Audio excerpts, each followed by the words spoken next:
one person knows this isn't true. Mary Bell is Martin Brown's killer. Hai guys, di video kali ini, kita bakal ngulik cerita tentang seorang wanita yang sejak kecil, sudah memiliki bakat sebagai seorang psikopat. Mari kita ikuti kisahnya. We watch them color pictures in front of us. How can that child take another life? Is just another game. Mary Flora Bell, lahir pada tanggal 26 Mei tahun 1957. Ia adalah seorang wanita Inggris, yang diketahui telah membunuh dua anak balita di Scottswood, pinggiran kota Newcastle, ketika umurnya belum genap 11 tahun.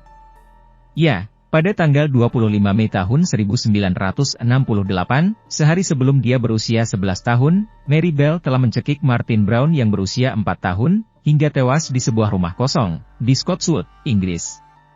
Dalam proses penyelidikan kala itu, pihak kepolisian setempat sempat dilanda kebingungan, karena selain sedikit darah dan air liur di wajah korban, tidak ditemukan tanda-tanda kekerasan yang lain. Namun, terlihat ada sebotol obat penghilang rasa sakit kosong, di lantai dekat tubuh korban.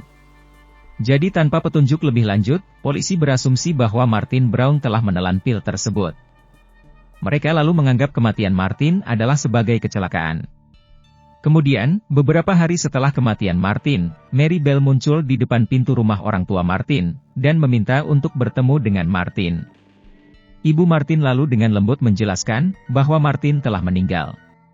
Tetapi alangkah terkejutnya ibu itu saat Mary berkata, bahwa dia sudah mengetahuinya, dan dia hanya ingin melihat tubuh Martin di peti mati. Ibu Martin lalu dengan segera membanting pintu, tepat di depan wajah Mary. Pada hari selanjutnya, Mary Bell lalu memberitahu teman sekelasnya, bahwa dia telah membunuh Martin Brown.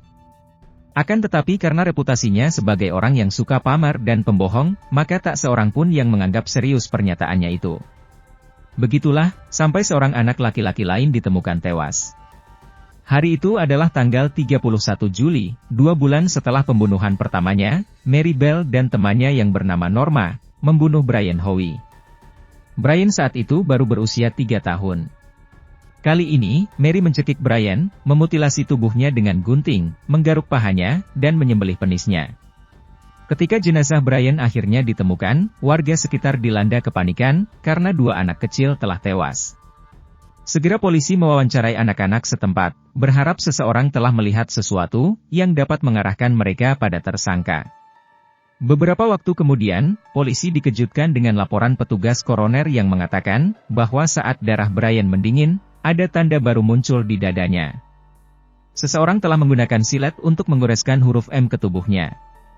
Dan kurangnya kekuatan dalam serangan tersebut, menunjukkan bahwa pembunuh Brian, mungkin adalah seorang anak-anak. Pada wawancara pertama dengan Mary Bell, polisi mendesak Mary dan berkata, bahwa ada yang melihat Mary lagi bersama Brian Howe, pada hari kematiannya. Tapi saat itu, Mary belum memberikan info apapun. Demikian pun pada hari pemakaman Brian, Mary terlihat bersembunyi di luar rumahnya, dan bahkan dia tertawa, dan menggosok kedua tangannya, saat melihat peti matinya. Pihak kepolisian lalu memanggil Mary kembali, untuk wawancara kedua. Saat itu Mary yang mulai merasakan kecurigaan yang semakin besar dari para penyelidik, lalu mengarang cerita, bahwa dia melihat seorang anak laki-laki berusia 8 tahun, telah memukul Brian pada hari kematiannya. Lalu lanjut katanya, bahwa dia melihat anak laki-laki itu membawa gunting rusak. Nah, disinilah kesalahan besar Mary Bell. Karena kebenaran bahwa pembunuh telah memutilasi tubuh korban dengan gunting, telah dirahasiakan dari pers dan masyarakat. Jadi detail ini hanya diketahui oleh penyelidik, dan satu orang lainnya, yakni pembunuh Brian. Dalam wawancara itu, baik Norma maupun Mary terlihat telah putus asa saat diinterogasi lebih lanjut. Norma pun mulai bekerja sama dengan polisi, dan mulai melibatkan Mary. Kedua gadis tersebut kemudian didakwa, dan tanggal persidangan telah ditetapkan pengadilan. Saat itu baik Mary maupun Norma, baru berusia 11 tahun. Lalu saat berjalannya sidang, jaksa mengatakan kepada pengadilan, bahwa alasan Mary Bell melakukan pembunuhan, adalah semata-mata untuk kesenangan, dan kegembiraan dalam membunuh. Demikian juga dari para juri, yang setuju bahwa Mary Bell lah yang telah melakukan pembunuhan tersebut.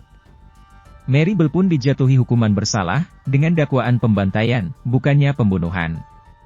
Hal itu karena psikiater pengadilan telah meyakinkan juri bahwa Mary Bell menunjukkan gejala klasik psikopati dan tidak dapat bertanggung jawab penuh atas tindakannya. Sementara itu, Norma dianggap sebagai kaki tangan yang tidak mau menerima pengaruh buruk hingga dia dibebaskan hakim. Pengadilan pun menyimpulkan bahwa Mary adalah orang yang berbahaya dan merupakan ancaman serius bagi anak-anak lain. Mary dijatuhi hukuman penjara atas kehendak yang mulia. Keputusan itu adalah sebuah istilah hukum Inggris, yang berarti hukuman yang tidak dapat ditentukan. Pada tahun 1980, Mary Bell dibebaskan dengan lisensi, yang berarti bahwa dia secara teknis masih menjalani hukumannya, tetapi dapat melakukannya sambil hidup. Mary Bell kemudian diberi identitas baru, untuk memberinya kesempatan hidup baru, dan melindunginya dari perhatian tabloid. Ya, Mary Bell tetap dilindungi oleh pemerintah Inggris hingga saat ini. Keputusan itu bahkan secara tidak resmi disebut sebagai Perintah Mary Bell. Demikianlah kisah kriminal seorang Mary Bell. Sampai jumpa di video selanjutnya.